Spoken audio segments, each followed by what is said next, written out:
All right, recording is rolling. Welcome to Thursday, October 12th.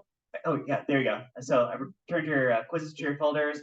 You guys know that the end of the first 9 weeks is actually today. Now, teachers have a few days to get grades in, but once Tuesday rolls around, then all that gradebook stuff closes. I can't edit any grades like starting Tuesday.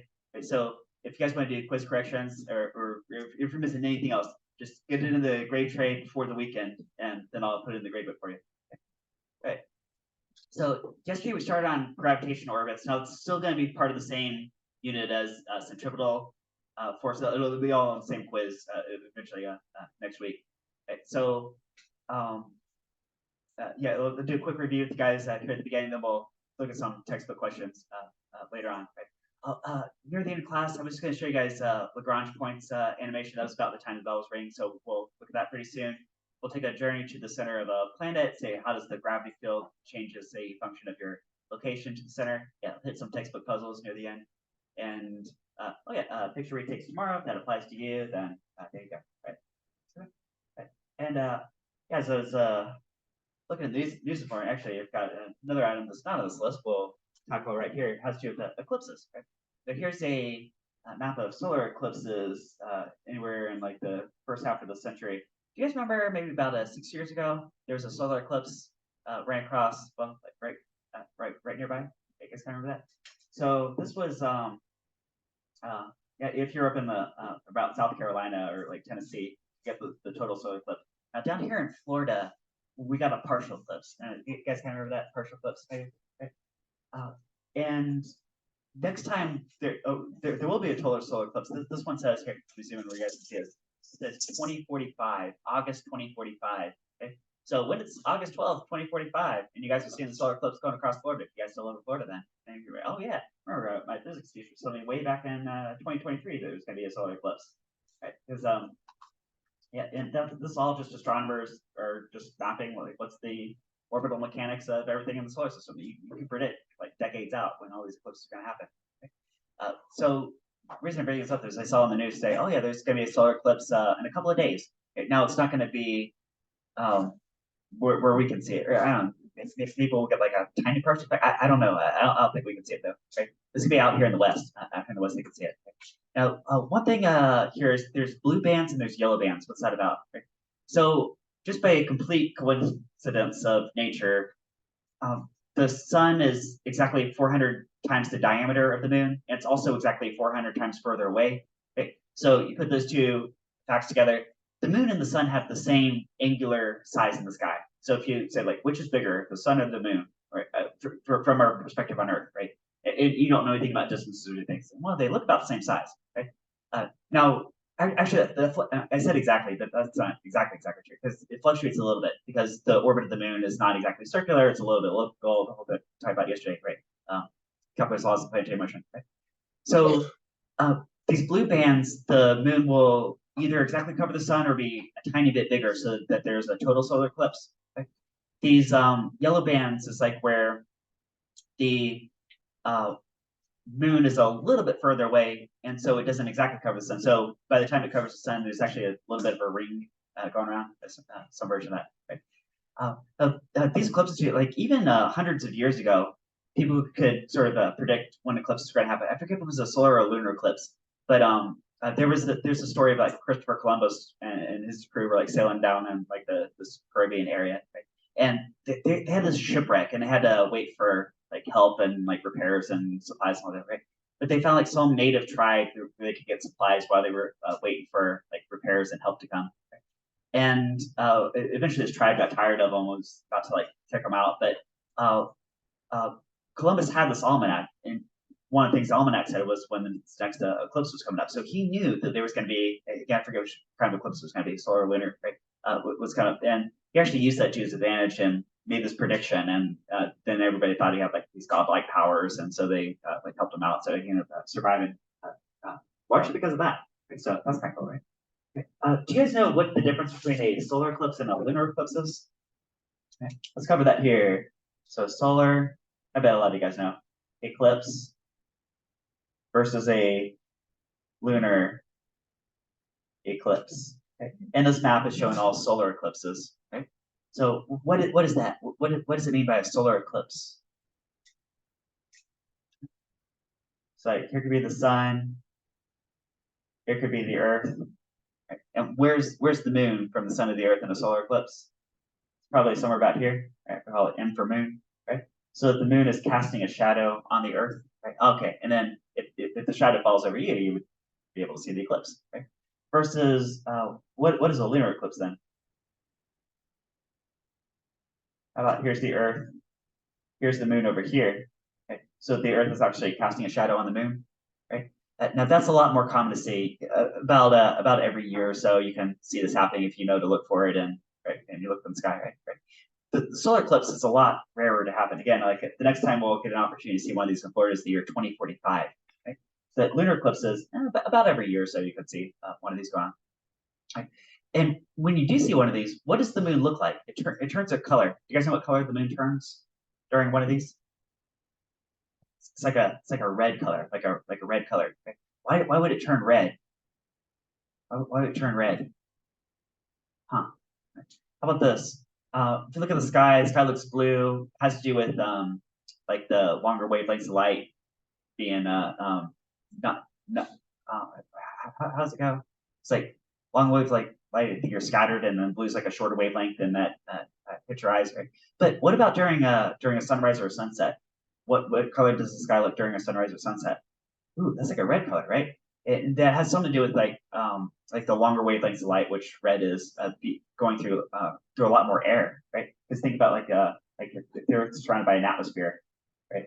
Uh, so like during the day, direct hit from sunlight, right? There's only a little bit of air that goes through, but during like a sunrise or sunset, ooh, that's like a lot more air that those wavelengths have to go through, right? So now the short waves get scattered, and the long waves make it through. Right? So what would that look like from the point of view of, suppose you're like on the moon, right, during one of these lunar eclipses. So now the sun gets eclipsed from the point of view of the moon, right? Oh, I bet you would see a ring around the entire Earth, and you would see all of Earth's sunrises and sunsets at the same time. So during a lunar eclipse, all of Earth's sunrises and sunsets are simultaneously being refracted onto the moon. And that's why the moon turns red during a lunar eclipse. So there you go. A little bit of the eclipse physics. Okay. Gonna do a Kahoot pretty soon. I think there's some Kahoot questions about eclipses, so those might come up. Okay.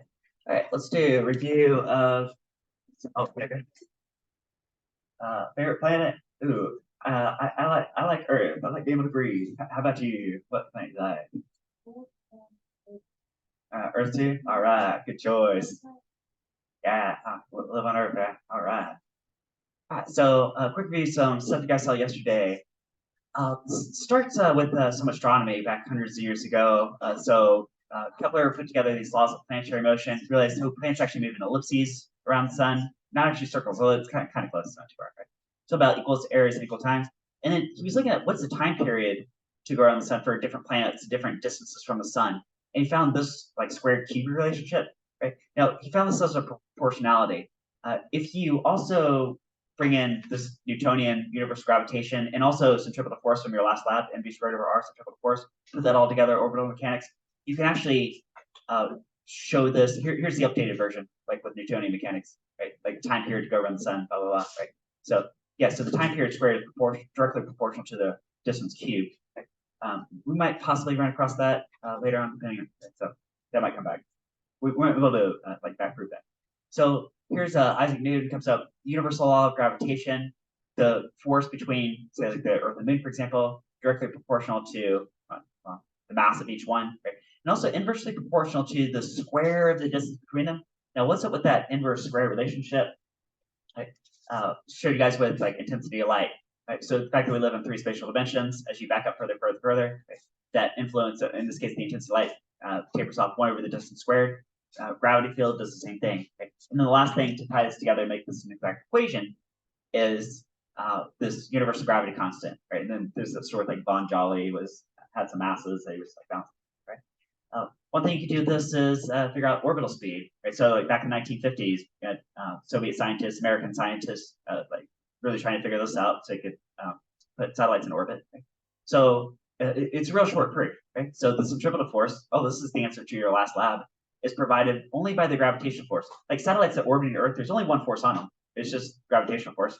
and here's the Newtonian version of that, right? Some stuff, the mass of the satellite cancels out, and you can calculate orbital speed, right? Universal gravity constant, the mass of whatever is being orbited, and then the distance to the center of the planet squared. That's something I meant to emphasize too, right? When I'm talking about some distance, do you guys see I'm going like center to center? I'm not going surface to surface, I'm going center to center. You guys that?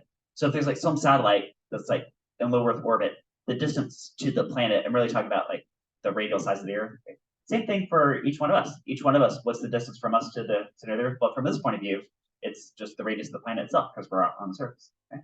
So we got that. Escape speed involves energy, which we haven't actually talked about in this class, but it's really somewhat looking formula, so that's kind of interesting. You put this all together. Here's gravity field at the surface of the planet. So if you know universal gravity constant, mass of the planet, radial size of the planet, suppose you plug in the numbers for Earth.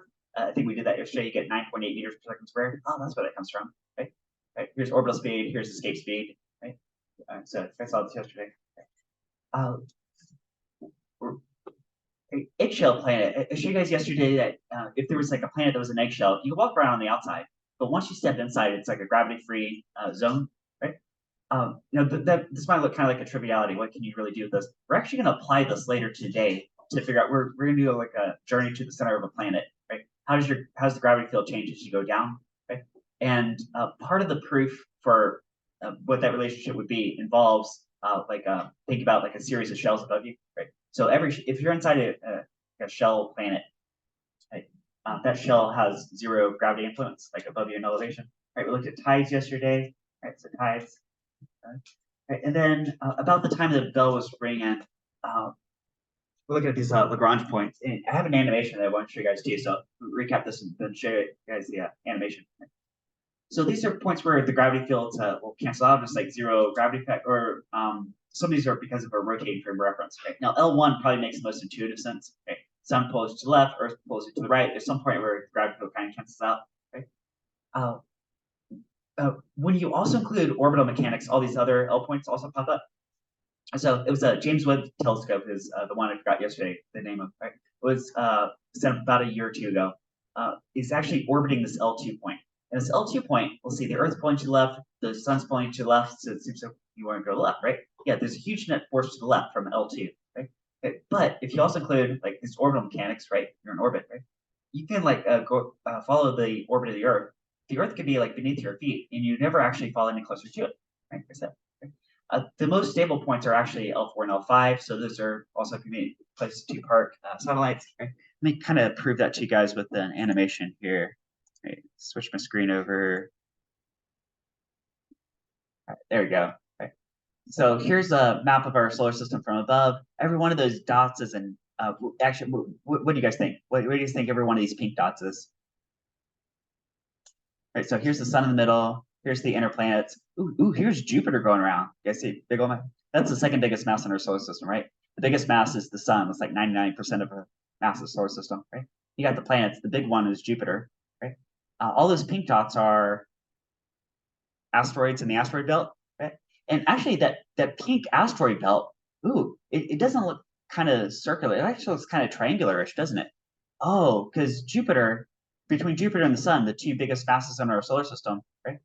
I think this sort of corner over here, this corner of the triangle, is that like the L3 point from Jupiter to the sun? That's like the L3 point right there, isn't it? Right?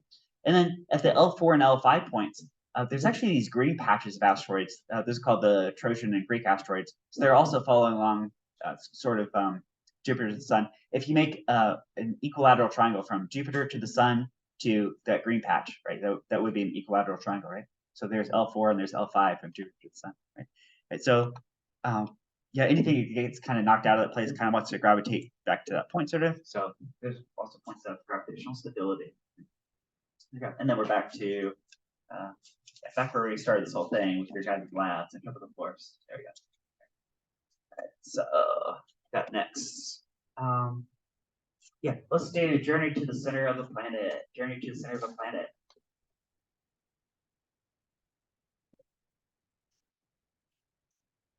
All right, so get this planet going. And maybe you're staying on the surface, but like all of us have lived our entire lives at the surface of a planet, right? So how our brains like make sense of the physical world, if it's like in terms of that context, right? Let's say you take a shovel, right, and you start digging the spiral staircase, like down to the center, right, and get like to the center, right? Now we're gonna ignore that it's all like crazy hot down there, like and molten and blah blah blah, right? So, let's just focus on like gravity fields, right? So let's make believe it's all like dirt all the way through, right? And we'll also assume uniform density, which also is not exactly true, but we're just doing some simplifications, right? And I want to know like what's the gravity field, right? So G, gravity field, as a say like in Newton per kilogram or meter per second squared, right? As a function of your radial distance from the center. So I'll call that lowercase r. So lowercase r to be like going from the center just like outward, right? Maybe even into space, right? Go that, right? And there could be, of course, a very special radial distance, which would be the radius of the planet itself. I'll call that capital R, right? Capital R. Okay. So let's throw that on board. So that could be very special distance right there. Right, here's the center. I'll call that point 0. Right. Okay. So what does the gravity field look like? Actually, there is one point we know for sure, right? Which is at the surface of the planet. Let's call this Earth. If this is Earth, here's mass of Earth. Here's your mass of Earth. You guys know it's going to be like 9.8 meters per second squared at the surface. So I can put that point on the board. Say gravity field and either meters per second squared or Newton per kilogram. It's the same unit. Okay? I could put on 9.8. Okay, so Newton per kilogram, meter per second squared. Okay? That is, bam, right there. So there's one point on the board. Okay? So we know that one. All of us have experienced our entire lives like that point on this graph. Right? Okay, guys get that? Let's take a rocket into space because this might be the easier part of the graph to put together. So rocket into space, we're getting further and further away from Earth, right? Because the further away you get from Earth, is the gravity field from Earth getting stronger or weaker? It's getting weaker, right? In fact, there's a formula you guys know for this. Gravity field is here. It's one of let me dig through and find the poster.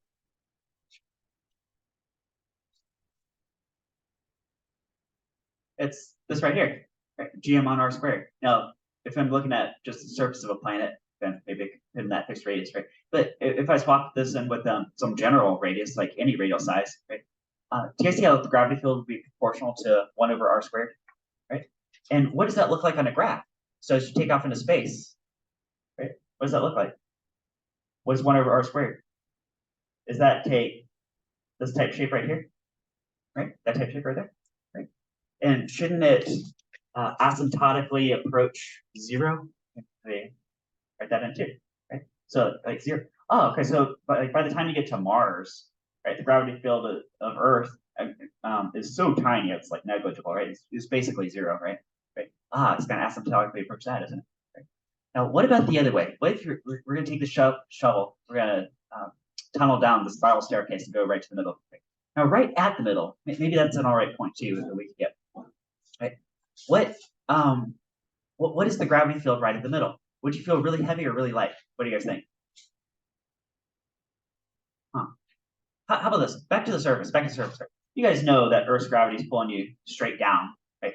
But if you wanted to like split the Earth into like a trillion different points, right?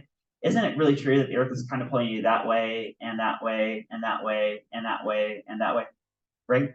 But all the side-to-side stuff cancels out, and the net effect is as the Earth is pulling you straight down, right? And we've been sort of simplifying and saying, well, we can treat the entire mass of the Earth as a single point, like right beneath you, right? But really, if you split up into like a trillion different points, pointing all different ways, right? What about by the time you get to the center? Suppose there's like a cave in the center of this planet, right? And you're like down here in the center, right? Maybe you want to stand on a scale, right? Get your weight at the center. Is there even any floor to stand on in the center? No, there's like no floor to stand on. Do you guys think you're being pulled, say, split the Earth into a trillion different parts? You're being pulled that way and that way and that way and that way and that way. You're being pulled all different directions. So does the gravity field cancel out? Yeah, I think right at the center, if there was like a cave in the center of the Earth, you'd be floating around like an astronaut, right? Floating around like an astronaut. So what point is that on this graph? It's this point right here. So at 0 distance from the center, maybe radius is in meters, should label the unit, right? At 0 distance from the center, right? You have experienced that 0 gravity field, right? You floating around. right? Now, how do these two dots connect, right? That's the big question, right? Because there's different ways, right? Maybe maybe it stays zero and it jumps up. Maybe it kind of curves up gradually. Maybe it's a straight line. Maybe it kind of curves down, sort of, right? Maybe it jumps up pretty fast to go. What exactly, right? Any of those, right? Do you guys have a guess which one of those it would be? Right, like in the center, you have zero weight, zero gravity field. Right, at the surface, we're all experiencing 9.8 meters per second squared. Right? What if you are like? So the question is like, what if you're like halfway down the spiral staircase, like right there? That's halfway down to the center, right? Right. Do you have like half your weight halfway down to the center, or do you have a quarter of your weight, or do you have zero weight, or do you have 3/4 of your weight? Or do you have almost your full weight from the surface? Right. What would it be? Is halfway down half your weight? Right. Right. Let me try to prove to you guys what this is going to be. Maybe this will be a bit more technical, but podcast is. Okay. So I know that here, let me start with gravity field. Right? Could that be G M over some general R squared, some version of that, right? Right. But this mass of a planet, I'm going to make a substitution there. I'm going to say, guys, could we'll slide that over here. Could mass of an object be density times volume? Could it be? Right. Density. Suppose like dirt has some density, and we're going to assume uniform density all the way through Earth, which again, not exactly true, but a little simplification. Right. And this could be volume, and this could be mass. Right. Or sometimes you see this rearranged, like density is mass per volume. Right. So like this material, like this material has some density. If I know how massive it is, and I know how much volume it takes up, and I divide those two, that would give me the density of the material, right? Right. Whatever material this is has some associated density, right? Or you rearrange it like this, right? So density times volume gives how massive it is, right? Right.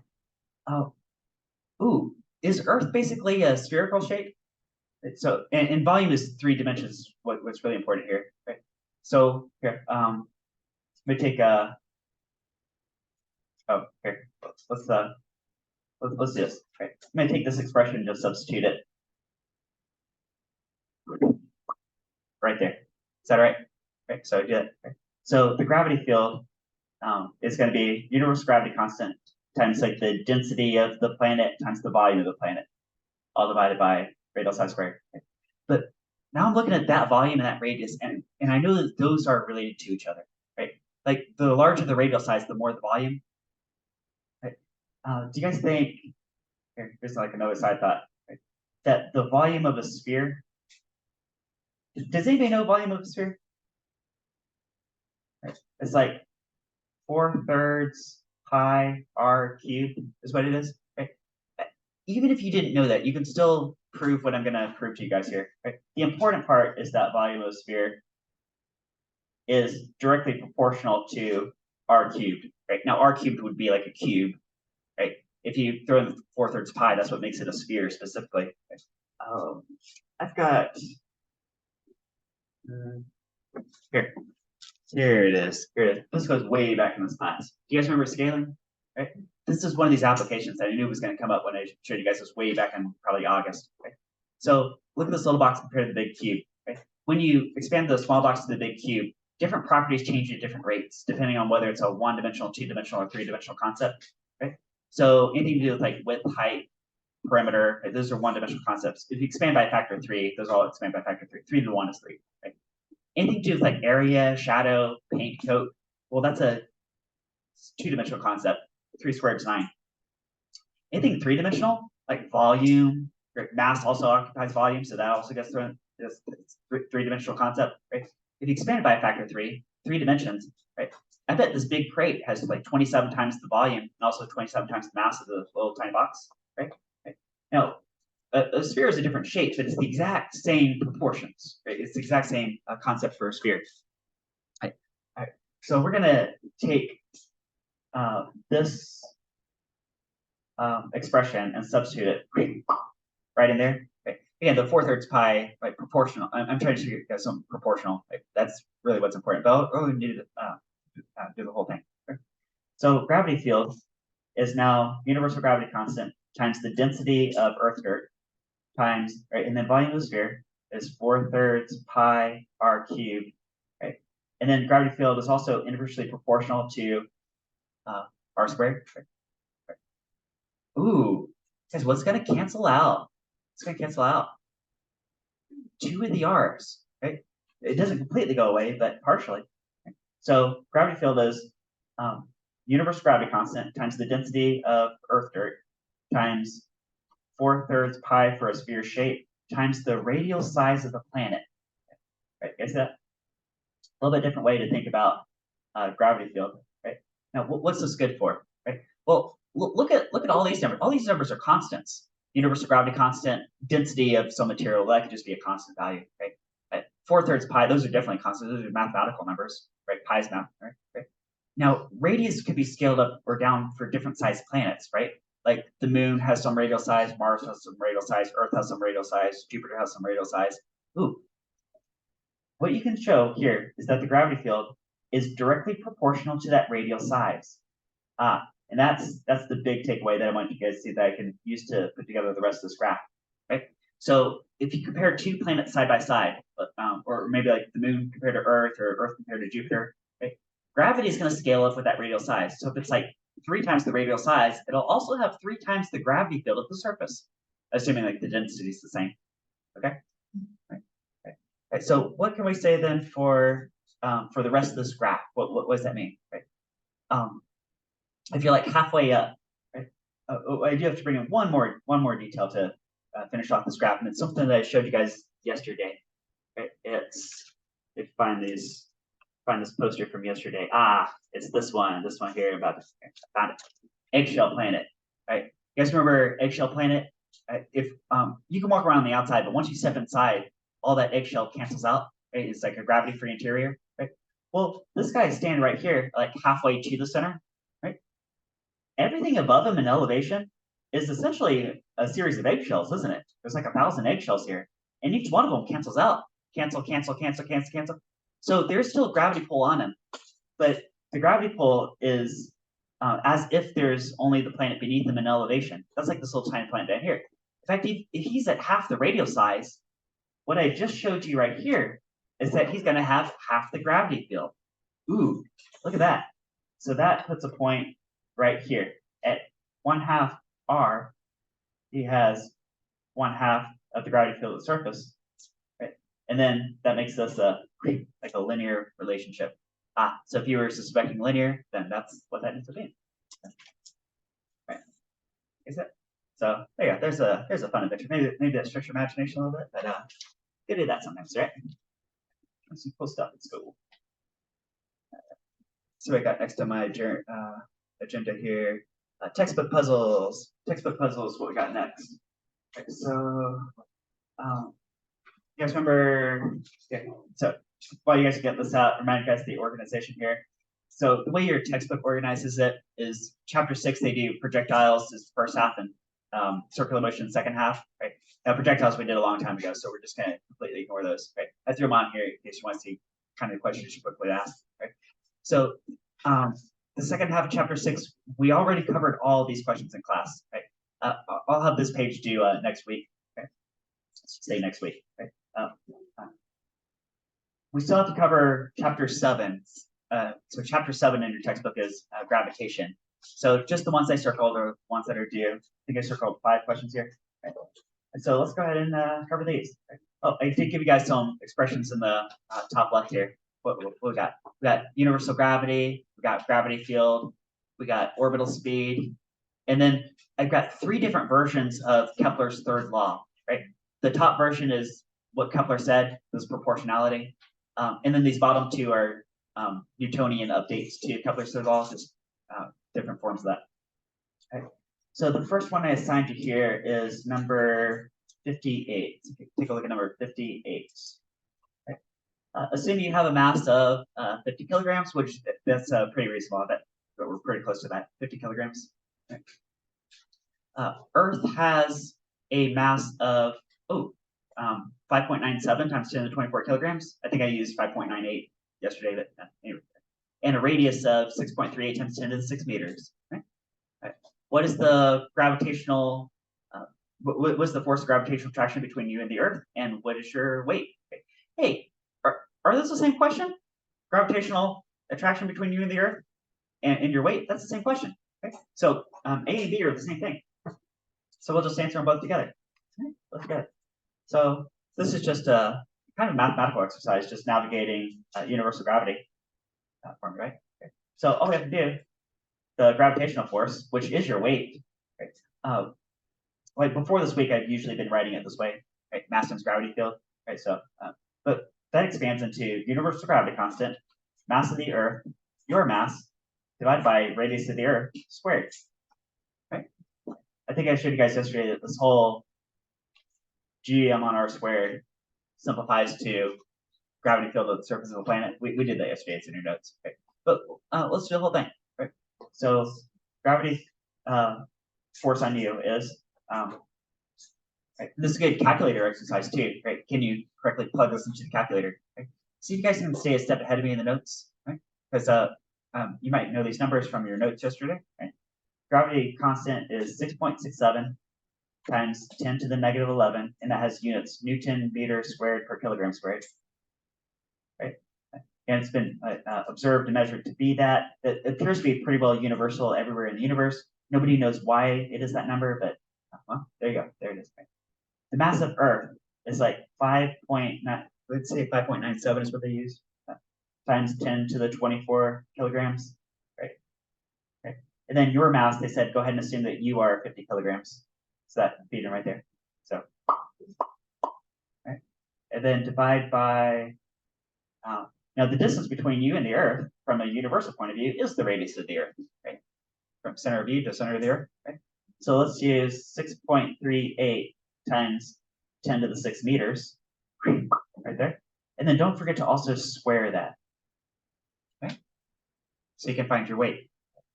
Oh, guys, what's our rule of thumb that we've been using for the past couple of months to go from mass to weight? Like if mass of 50 kilograms should weigh about how many newtons? About how many newtons? About 500 newtons. Is that what we've been doing?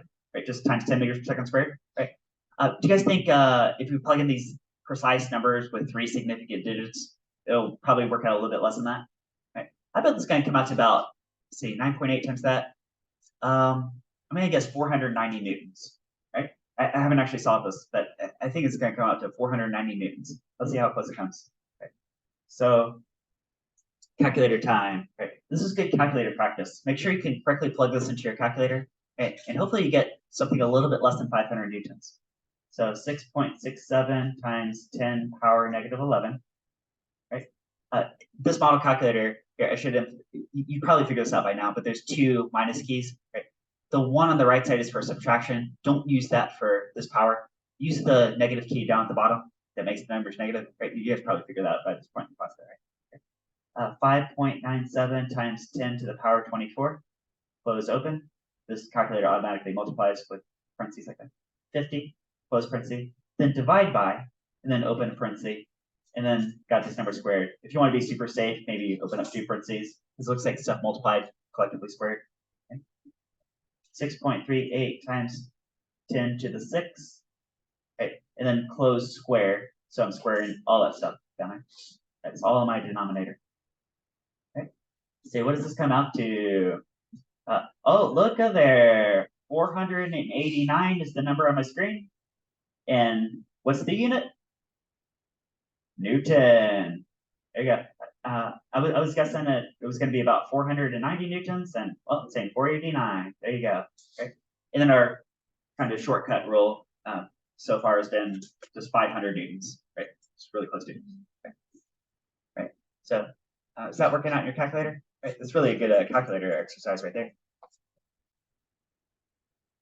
You guys ready for number 67? 67. Mimas, one of Saturn's moons, has an orbital radius of 1.87 times 10 to the 8 meters. Right? So they're talking about the distance from the moon to the center of Saturn, right? Like a center to center distance. Let me show you guys that that poster again for universal gravitation. Universal gravitation, right? You guys remember when we're talking about distances? Say like isn't the moon a natural satellite of Earth? Right, it's a natural satellite, right? So the moon's a kind of satellite. Notice the distance from the moon to the Earth. I'm talking about center to center. You guys that not surface to surface, but center to center. Right? Okay, so that's usually the numbers they give you in a textbook and the numbers you actually want to plug into the equations. Right? Sometimes they'll give you altitude, but then you have to do the extra step of adding the radial size of the planet. Right? Has an orbital period of about 23 hours. Ooh, okay. So it takes really close to 1 Earth day to go around Saturn. Ooh, it's like whipping around real fast. Okay? Use Newton's version of Kepler's third law to find Saturn's mass. Ooh, okay. So you could use here. See Newton's version of Kepler's third law. Here's Kepler's third law up here. Here's actually 2 different versions of Newton's update to that down here. Okay? And we're trying to find what is the mass of Saturn, like being orbited. Right? So that's like solving for m. Right? Actually, what I want to do with you guys with this one is derive this one from scratch, derive the whole thing. So let's do that here. Okay. Like how can you use Newtonian gravitation to prove Kepler's third law? Okay. Let's solve orbital mechanics back from scratch. This is something you guys saw yesterday. You guys remember for a here I should draw a picture for you guys. Okay. Let's say in general for a satellite orbiting a planet, there's a satellite like orbiting a planet around. Right? There's the mass of the planet. There's the mass of the satellite, and then there's this orbital distance to the center. I'll call r, like lowercase r. Right?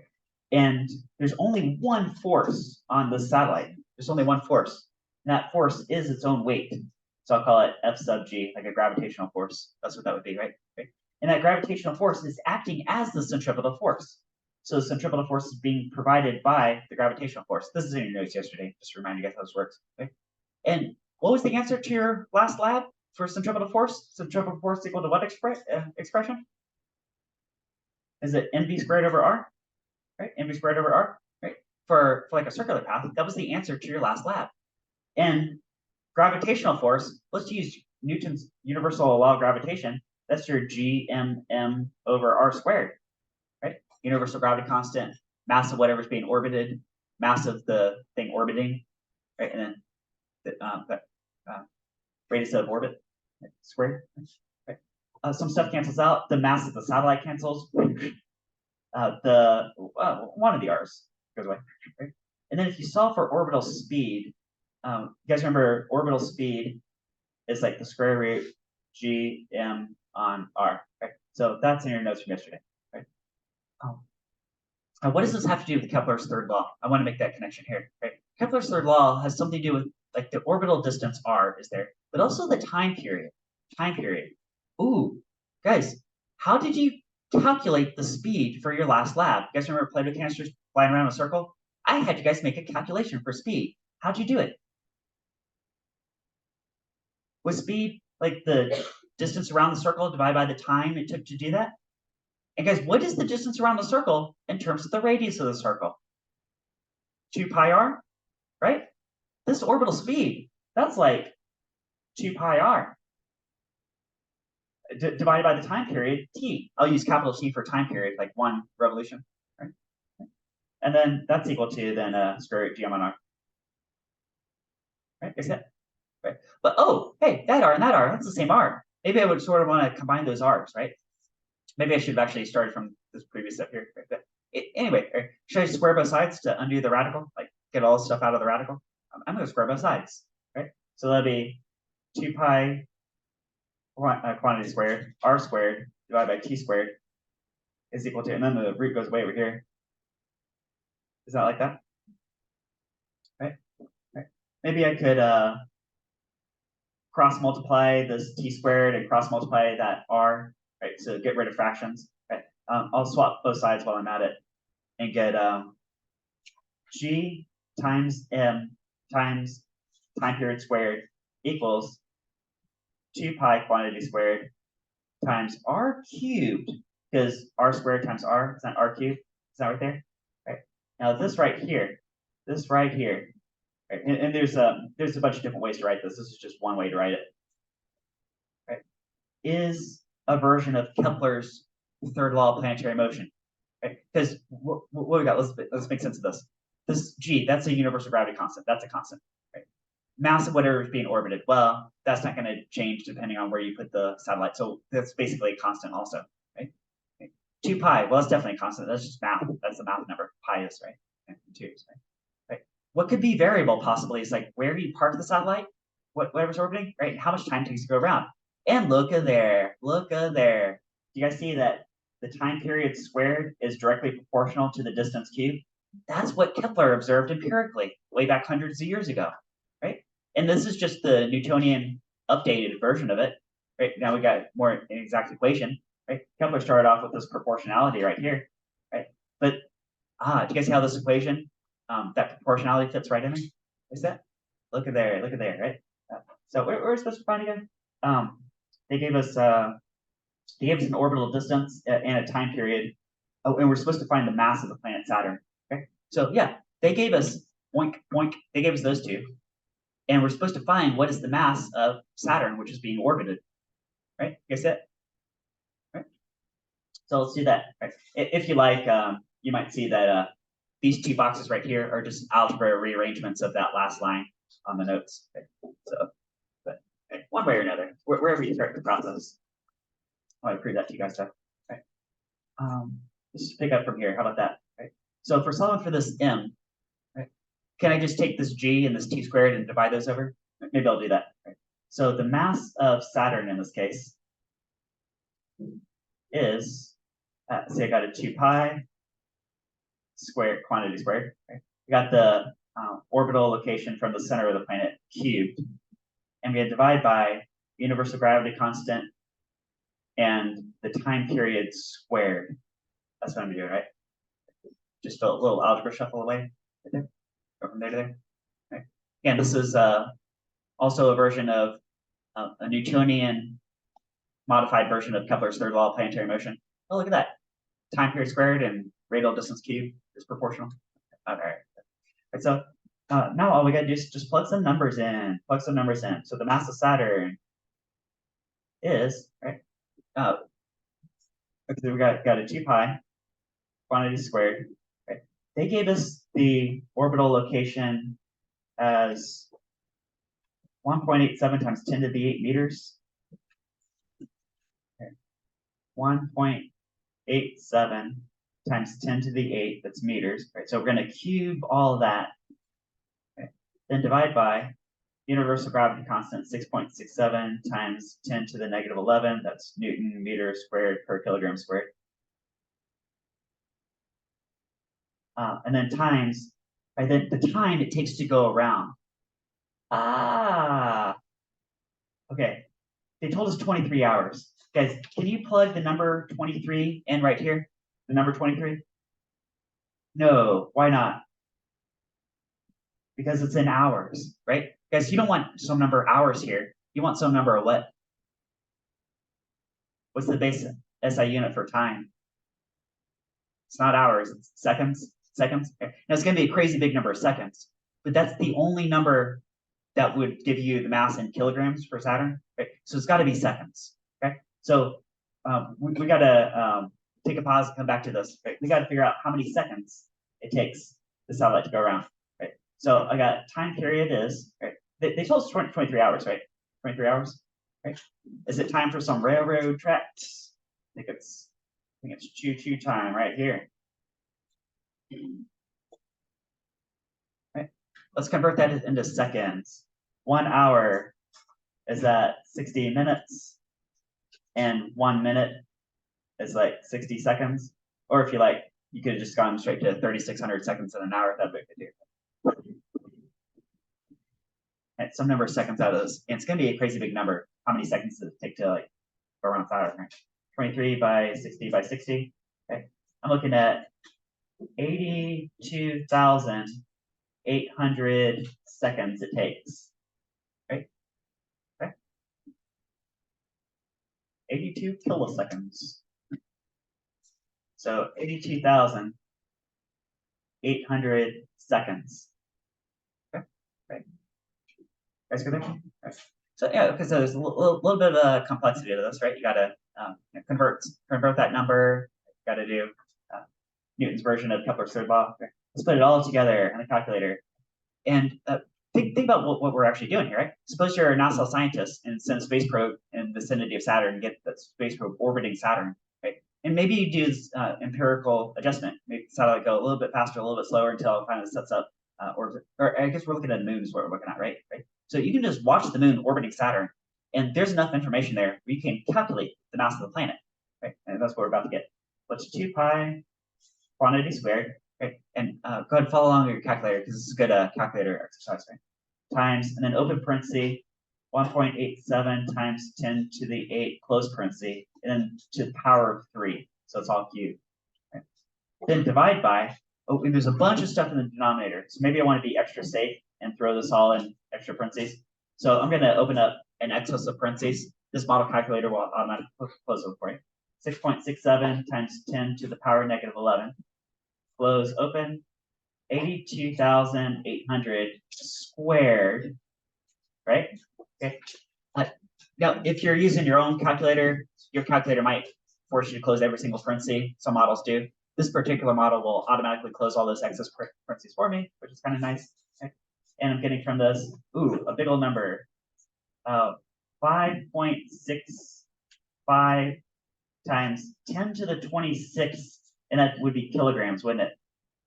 Okay. Do you guys remember mass of Earth was like 5.97 or 5.98 times 10 to the 24 kilograms? You guys remember that? Right.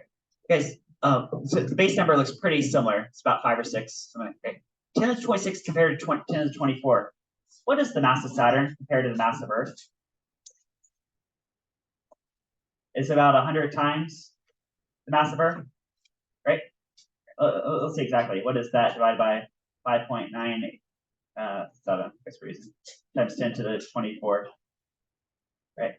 It's actually 95 times. 95 times the mass of Earth is what it is. There you go. Because 2 powers of 10, 10 to the 26 versus 10 to the 24. Okay. There you go. All right. Oh, yeah, and that was about 5 seconds. So that's our pause point today.